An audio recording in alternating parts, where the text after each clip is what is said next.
এই যে পরিবেশ বান্ধব হিসাবে আমাদেরকে যে শহরটা গড়ে তুলতে হবে, এই জন্য আমাদের নিজেদের সচেতন হতে হবে। আর সে আলোকে আজকে আমাদের এই আয়োজন। আমাদের যদিও যারা বিভিন্ন সরকারি দপ্তরের প্রার্থীদের একটু পরে জয়েন করবেন, অনেকেই এসেছেন।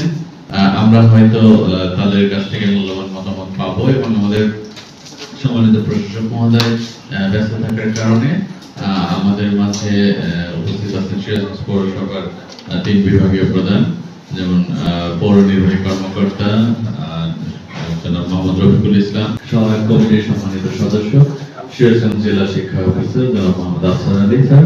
যত ভালো থাকবে, যত পরিষ্কার পরিচ্ছন্ন থাকবে, আমরা সকলেই আত্মতৃপ্তি পাবো, ভালো লাগবে আমাদের কাছে। আপনারা সুন্দরভাবে কতগুলি পয়েন্ট চিহ্নিত করেছেন। সিরাজগঞ্জ জেলা চেম্বার অফ কমার্স এন্ড ইন্ডাস্ট্রিজের সম্মানিত প্রেসিডেন্ট, আমি একটু স্বাগত জানাতে চাই। আমাদের মাঝে উপস্থিত হয়েছেন উল্লাপাড়া পৌরসভার সাবেক মেয়র জনাব বেলাল হোসেন। আমরা একটু করতালি দিয়ে স্যারকে স্বাগত জানাই। ধন্যবাদ। আমাদের এটা একটা বড় পাওনা প্রাপ্তি।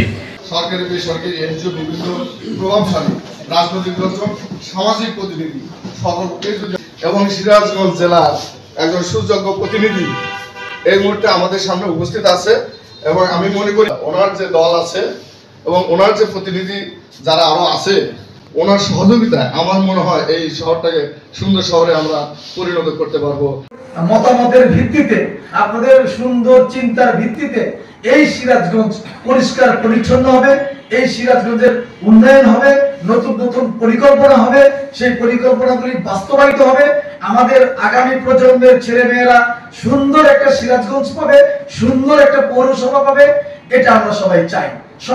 চেম্বার অফ কমার্সের সম্মানিত সভাপতি, জেলা বিএনপির সংগ্রামী সাধারণ সম্পাদক জনাব সাইদুর রহমান বাচ্চু ভাই, সে সাধারণত জনগণের মাঝেই থাকে। যখনই দেখি তার সাথে লোকজন থাকে, অর্থাৎ কোনো না কোনো কাজে নিজেকে নিয়োজিত রাখে। আসলে গাছ লাগালেই পরিবেশ উন্নত হবে তা কিন্তু নয়, আমাকেও পরিবেশ বান্ধব উন্নত হতে হবে, এই আশাবাদী ব্যক্ত করলাম। আর আমাদের আজকের এই দিনব্যাপী কর্মশালার সমাপ্তি ঘোষণার জন্য এবং তার মূল্যবান বক্তব্য প্রদানের জন্য অনুরোধ করছি সাইদুর রহমান বাচ্চু ভাইকে। ধন্যবাদ।